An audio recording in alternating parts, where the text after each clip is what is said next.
Kalau kita nggak kenal musuh kita, maka engkau akan selalu gagal berperang, karena perjuanganmu bukan peperangan antara daging dengan daging. Engkau harus sadar siapa yang menjadi musuhmu, siapa yang menjadi lawanmu. Itu yang pertama.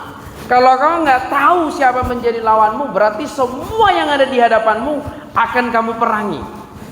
Dan kalau semua yang ada di hadapanmu engkau perangi, ada kemungkinan engkau memerangi yang salah, dan engkau memerangi temanmu sendiri, dan engkau memerangi keluargamu sendiri. Karena kamu nggak kenal siapa yang menjadi musuhmu. Pertanyaannya, siapakah yang menjadi musuh kita? Mungkin orang di luar Kristus menjawab bahwa musuhnya adalah orang yang membencinya. Berarti kalau engkau masih berkata musuhku si Anu, si B, si C, si D, berarti engkau masih di luar Kristus.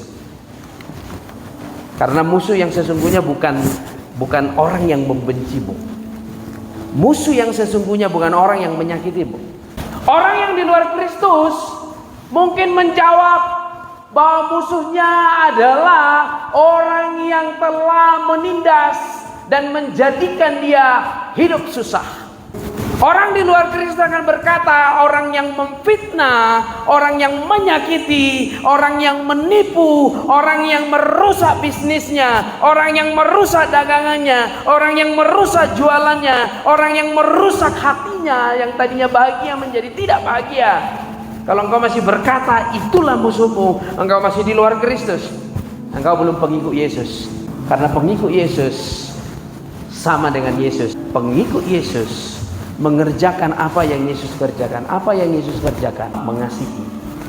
Kalau ditanya orang di luar Kristus, siapa musuhmu? Mungkin dia akan menjawab, yang tidak seiman dengan saya, itu musuh saya. Jawaban-jawaban yang tadi itu di luar Yesus, di luar Tuhan. Sekarang pertanyaannya, siapa musuhmu? Kebenaran firman Tuhan berkata bahwa musuh kita bukanlah darah dan daging, tetapi melawan pemerintah. Bukan pemerintah Indonesia ya, atau pemerintah negara, jangan salah paham. Ini pemerintah dunia gelap penghulu. Jadi Alkitab mencatat musuhmu bukan dan darah dan daging. Dengan kata lain, musuhmu bukan manusia. Amin. Jadi jangan capek memerangi manusia, jangan capek memusuhi manusia, jangan capek mengutuki manusia. Karena musuhmu bukan manusia, tapi musuhmu adalah iblis, setan, roh jahat. Sekarang ingat siapa yang pernah menyakitimu. Kalau nggak ada, puji Tuhan. Kalau ada, ingat siapa yang pernah menyakitimu dan sebutkan namanya. Katakan, musuhku bukan dia. Ayo katakan dalam hatimu, sebutkan namanya, musuhku bukan dia. Amin. Kita lihat Bapak Ibu. Tetapi melawan pemerintah-pemerintah, melawan penguasa-penguasa, melawan penghulu-penghulu dunia gelap dan roh-roh jahat di udara. Akhirnya hendaklah kamu kuat di dalam Tuhan, di dalam kekuatan kuasanya. Ini luar biasa. Engkau harus tetap kuat, tetapi bukan dari kekuatan dirimu, bukan kekuatan dari kemampuanmu sendiri, tapi katanya kekuatan kuasa Tuhan. Jadi kalau engkau berupaya untuk menjadi kuat dalam menjalani hidupmu, engkau akan jatuh, engkau akan down. Tapi kalau engkau mengandalkan kekuatan Tuhan dalam menjalani hidupmu, engkau akan tetap kuat sebesar apapun yang engkau hadapi.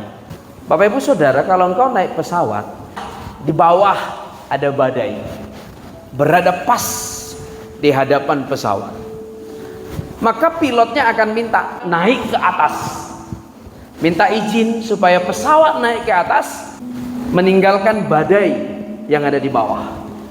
Maka saat pesawat naik ke atas, badainya tetap ada enggak?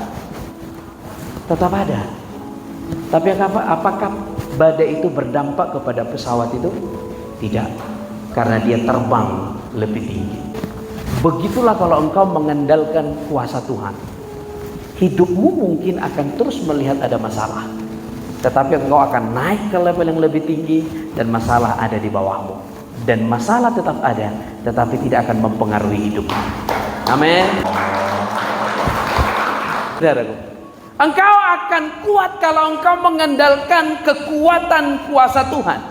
Tapi engkau akan merasa lelah, merasa menyerah, merasa nggak mampu lagi kalau engkau terus berupaya mengandalkan kekuatanmu sendiri. Makanya sekali lagi saya katakan, Tuhan berkata, akhirnya hendaklah kamu kuat di dalam Tuhan, di dalam kekuatan kuasanya. Kenakanlah seluruh perlengkapan senjata Allah. Kenakan seluruh perlengkapan senjata Allah, bukan perlengkapan senjatamu. Tuhan perintahkan kita agar engkau kuat dalam kuasanya. Syarat pertama adalah engkau harus mengenakan perlengkapan senjata Allah. Jadi apa perlengkapan senjata Allah?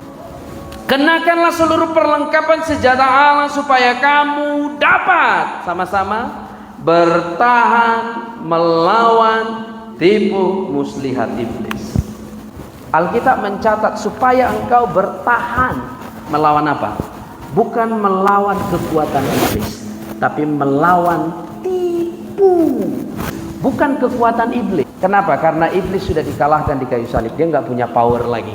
Dia nggak punya kekuatan. Dia hanya punya tipu daya. Tahu nggak betapa bencinya iblis kepada Adam? Kenapa?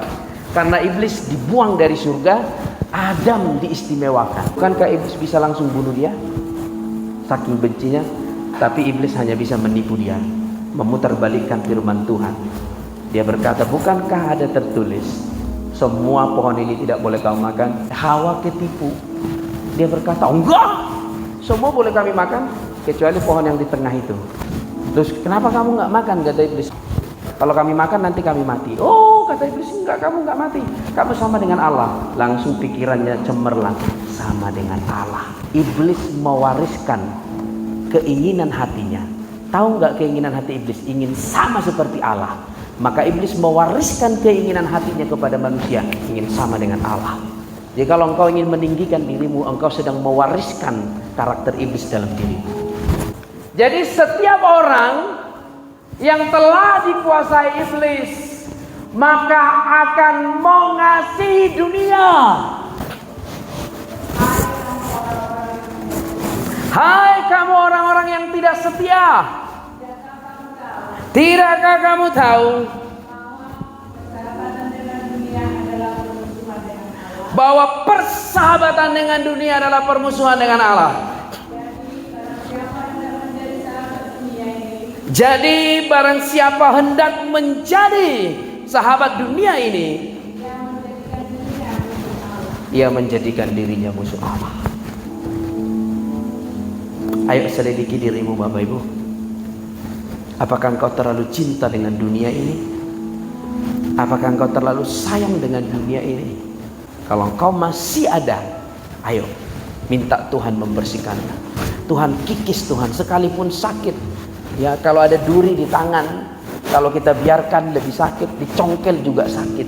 Tapi lebih baik saat sakit saat dibersihkan daripada sakit menjadi busuk selama-lamanya. Maka jika engkau ingin berperang, kita perlu perlengkapan berperang yang dapat mematahkan segala serangan iblis, yang sanggup mematahkan setiap tipu daya, tipu muslihat daripada si jahat.